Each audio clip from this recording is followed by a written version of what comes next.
So, bad news and good news.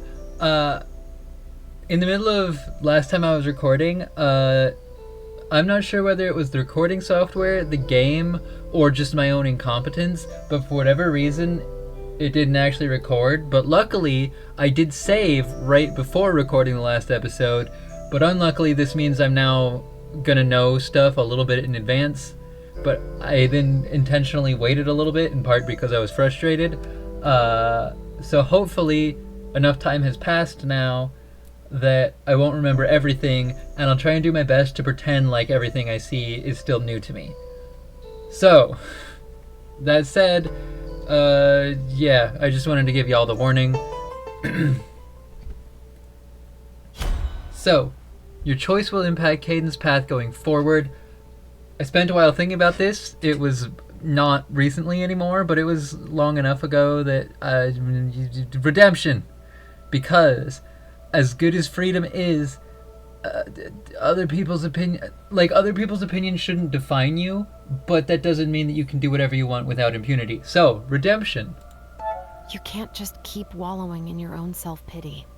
You made a mistake. Well, so does everyone. But if you want the people at home to forgive you, then you gotta work for it. Be someone they can be proud of, if you want them to accept you. You are right. Of course you are. I cannot give up now. They say rock bottom is a sturdy foundation. Thank you for making me see that all is not yet lost. This is still such a cool turn of phrase. I don't know if it's a human one or one that was a topsider, or we're the topsiders. Whatever. I don't know where this phrase comes from, if it's like a real life one or not, but it's cool. Caden smiles and places a hand on the wounded tree trunk. I will fix this mistake. One step at a time. I will right these wrongs. Thank you, my friend. I'm happy to help. My friend. Caden grins, then shifts to look out into the dark forest. Anyway, I think we should head back now. Mime has been hiding behind that tree for a while now. It must be uncomfortable. Wait, you knew I was there? Your appearance isn't exactly nondescript, is it? Look who's talking. The three of you return to the shop to rest. To hide behind a smile. It's such an odd topsider phrase. I never quite understood it. But I think I might get it now. Pardon? There are those among my people who wish to hide the glow of their markings. Not to stay hidden, but to hide certain emotions they might not want others to see. Hiding your light takes years of practice. So, some instead burn brighter, latching onto one specific emotion and using that light to obfuscate whatever might really be there. To hide behind a smile.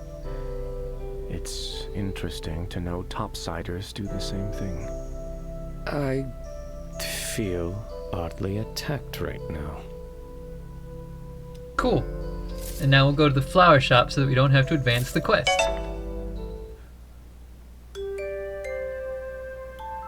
You approach Anne, who's looking deep in thought, poking away at the broken sword while Caden watches over her nervously. Please tell me you are being careful with it. Some of those tools look rather sharp. I am being as careful as one can be with an audience breathing down their neck. Sorry, but can you really blame me? You are handling my people's heritage like it is a piece of scrap metal. Right now, that's all it's good for, isn't it? I'm trying to salvage what I can, but unless you give me the room to work and fix it, the sword will stay broken and useless. Things can have a value even if they are broken. You know? No, they can't. Neither one of you is entirely wrong, but you're not listening to each other. That's...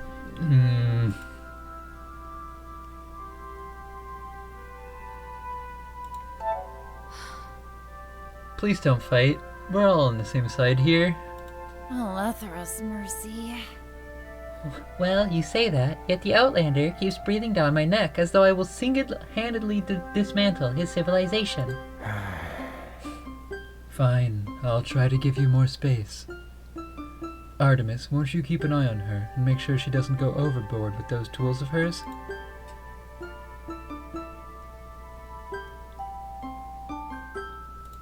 About that... I'm sure Anne will be careful, won't you?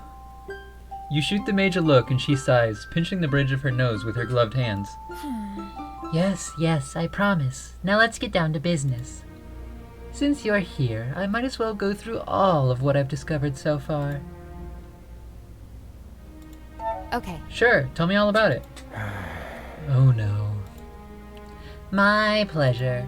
So, Caden's definitely not lying when he says this is a powerful magic artifact. The material used is unlike anything I've seen before. It's almost as if it's alive, pulsing with tremendous power. Could this be the power source? Wonder. That sounds like the type of power source you were searching for. That's good, yes? Actually... Yes and no. This is the effect I'm aiming for, but I don't need to dig much deeper to know that whatever school of magic created this, it isn't one that's allowed among the 4 classes of the Academy. I'd more likely be executed than promoted were I to present this to them. How does this... I honestly do not understand the human politics surrounding magic. For the purposes of our current predicament, though, it might prove to be plenty useful. I've studied the map of the mines we found in the mansion, and I'm confident that my initial theory holds true. The seal we are trying to fix is much larger than any of us could have predicted. The sword itself, despite its power, wasn't enough to fix it. So even if I managed to fix the sword, it still wouldn't be enough to solve this problem. By your tone of voice, I am sensing you have found another way? I may have found a way to solve this issue. But our fussy Outlander friend is not going to like it. What? The sword in itself is not powerful enough, but if we were to combine it with the spirit locket and tap into the power of the demons you have sealed away, maybe even add a few more, I think that might just be enough. I'd have to destroy the remains of the sword to repurpose it into a suitable component to fit the locket. And I'm fairly sure I won't be able to, how should I say this, put it back the way it was when we're done? You're going to destroy it? Absolutely not. No way. I told you you weren't going to like it. Look, I do not care anyway. The less I work on this thing, the better, honestly. We could just use more demon spirits instead of relying on the sword. We'd have to capture those demons, of course, and make sure our alchemist isn't killed in the process. Caden looks away in silence. The sword would put us ahead, and I was under the impression we were on a strict time schedule, so... What do you think? Caden sighs and looks to you. While I think the sword would be helpful, I don't think I can make that choice for you. It's your sword, or at least your people's sword, when we get down to it. So... About that... The sword is yours, Caden. I can't possibly begin to understand what it means to you or your people. The decision is yours to make. Anne looks away. Caden seems startled by your answer. Why would you... I'm surprised you could trust me with such a decision. Anne does make a valid point. If it will stop the unspeakable evil from spreading, I suppose the sword does serve a better purpose in her hands. Just please allow me to continue witnessing the process. Well, fine, as long as you don't get in my way. Actually, this might work out brilliantly. I can't reach half the stuff back here because Quinn stacked it so high, but you, my tall friend, have just been promoted to lab assistant. What? Well, that's my cue to get out of here before assistant is promoted to guinea pig. Have fun, Caden. What? Don't leave me with...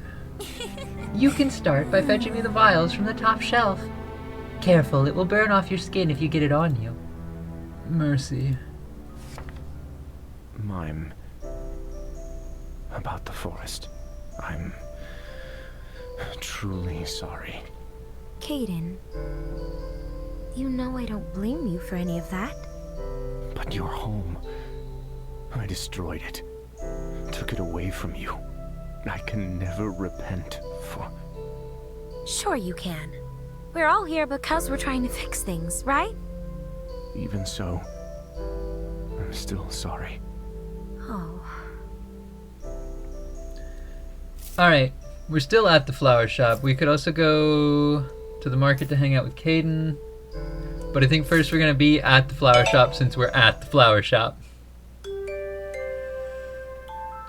Anne's workshop is startlingly quiet when you return.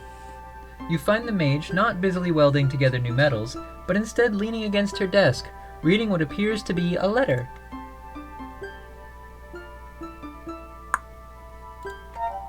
What are you reading there, Anne? Oh, hello there, Artemis. Didn't notice you come in. It's a letter from my brother, informing me that one of my father's associates has gotten a permit for a court mage, and insinuates quite heavily that I should give up my foolish endeavor and come settle down. She folds up the letter and throws it on the table dismissively. He's an idiot if he thinks I'd settle for a life as a pathetic court jester. But you've got to admire his tenacity. I didn't think his couriers would be able to find me all the way out here. You have a brother? Actually... I have two. Older brothers, both of them. We don't get to see each other much for obvious reasons, but Marcus likes to write to keep me up to date on the Hoffland family's latest shenanigans. What are your brothers like? I wonder. So... Orion is the eldest. He's been following my father's footsteps into politics, but I honestly don't think it suits him. He's too gentle for that type of work. It doesn't matter though, since he's the heir, and it's going to be set for life no matter how his political career goes. He got married last spring. I've never met his wife, but Marcus writes that she's sweet, so I'm happy for him. Marcus is... different. Easily excitable, but with the attention span of a small fish. My father's a patient man, but even he's growing tired of Marcus never sticking with anything for more than a day. The one thing that does seem to keep his interest, though, is keeping in touch with me, which I appreciate. What about your parents? Don't they write you as well? So... My father's too busy playing politics to spend much time on family matters. He does send the occasional extravagant gift as a way to mend the tear. She chuckles and taps at the gemstone brooch holding her tie together. My mother and I have a complex relationship. We don't talk much. Tell me Your father's a about- politician? It is his passion. The Hoffland family has always held high standing among the elites of Eridus, but My father's ideals have been shaping the entire region for a generation now. Eridus has a history of being rather conservative in its views on magic. My father changed that, tipping the scale towards a more open approach. He's done amazing work, so I excuse him for being a rather absent parent in my life.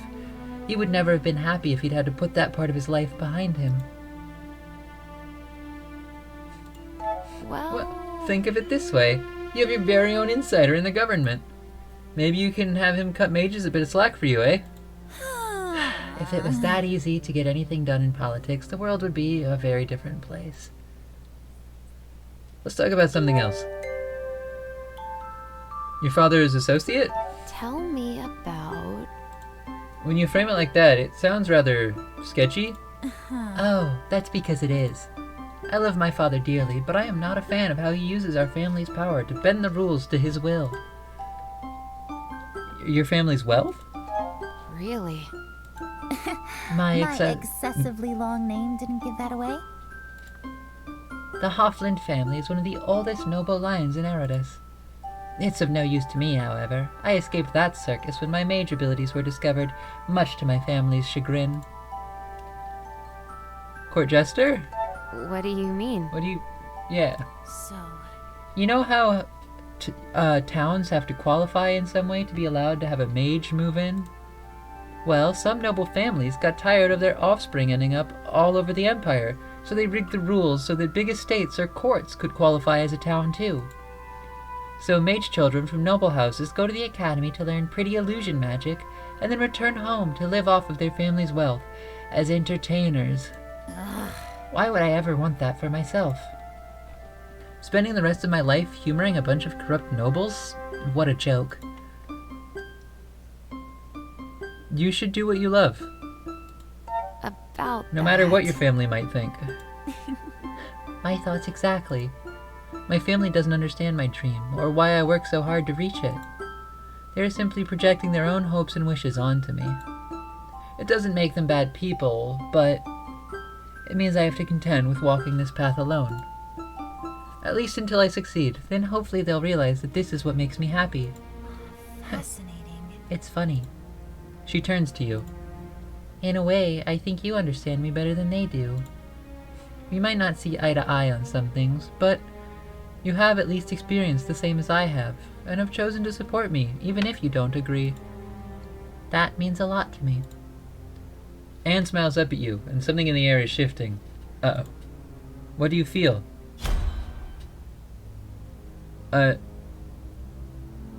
Okay, here's the thing. I like Anne as a friend. I like Anne as a friend a lot. However, I think we are just too different enough in our ideals and our goals that I feel like any sort of relationship, like romantic relationship, would be doomed to fail. So regardless of my actual feelings, I'm going to say I don't have feelings for both of our sakes in the long run. You search your heart, but find no romantic feelings for Anne.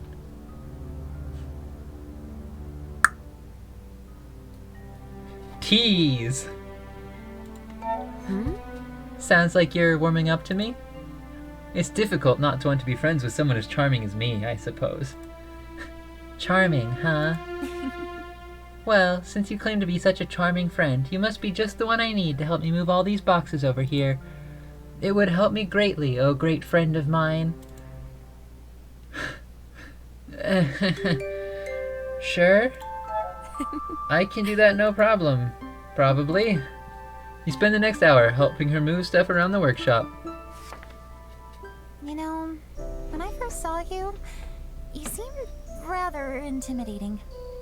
Almost like a taller Victoria. Oh, really? That's quite a compliment. Victoria is a formidable warrior. Yeah, well, I realized quickly that you're nothing like her. You seem tough on the outside, but one can't scratch the surface much before realizing you're quite soft. I'm soft? Like a big, glowing jellyfish. Okay, so we can go home, or we can go to the market, or we can notice that this episode's a little bit long. So I'm going to end this one here, and in the next episode, we're probably going to go to the market. But for now, bye-bye!